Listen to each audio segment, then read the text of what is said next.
Alright guys, so today we're going to be starting a new mini-series, I guess you could call it, and we're going to be going back and looking at old games that were underrated, and they could be considered bad and actually be great. They could be considered good but be even better, and these are games that you can just go back and visit in quarantine if you had nothing to play, you need something to do. Use some good games to go back if you never played or just to replay. Alright, so we're going to do 2 games every video. That way you got some options, you don't like the first one, pick the second one. So obviously the first one here is Sunsetoverdrive, and both the games I picked for the first episode both launched with the Xbox One. I figured they're older games, it's more likely a lot of people haven't played them, so that's kind of why we started with these. So Sunsetoverdrive is kind of like Dead Rising 3 on drugs, right? It has the crazy arsenal of weapons. The customization is insane. There's an obnoxious amount of enemy types. I mean, probably the most enemy types I've ever seen in one game.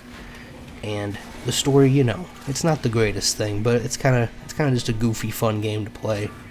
And if you're looking for something to just, sit down for a couple of days, fly through it, and blow up some zombie things with crazy weapons and parkour and stuff, then this is definitely something that you would enjoy.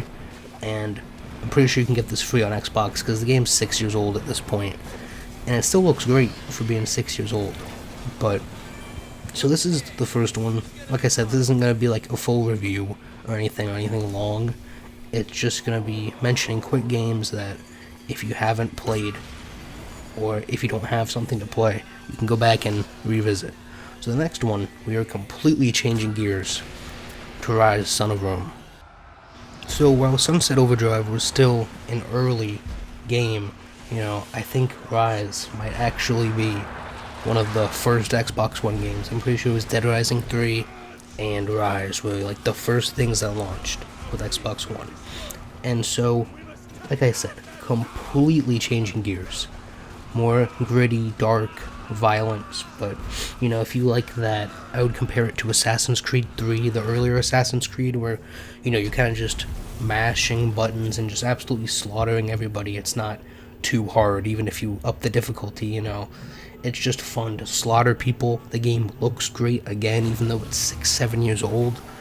The story on this one is actually, it's pretty good. It's nothing crazy, but there's one there that you can follow, right? I've played this game so many times, and the same thing with Sunsetoverdrive. I've played both these games probably upwards of 5 times, and they're just fun to revisit.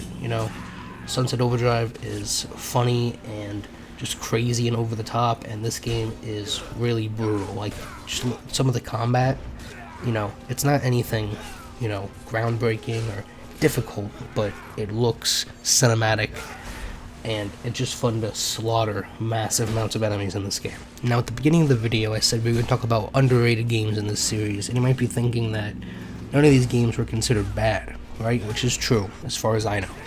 But none of these games, I think, really got the praise they deserved, right? So, Sunsetoverdrive, I think, got a little bit of more attention, but I don't think it got as much as it should have got, and Ryse, Son of Rome is the better game, in my opinion, between the two, and got even less attention. This game is great, especially for when it came out. This was an amazing game, right? So, like I said, they don't have to be games that are considered absolute garbage. There will be games that are considered absolute garbage on this list that I'll talk about, but they can be things like this that were just considered okay, but are actually really good if you get to play them. So if you guys have suggestions for other games you want me to talk about, or if you disagree, think these games are really bad, let me know. And let me know what games you guys are playing in quarantine, and I'll see you on the next one.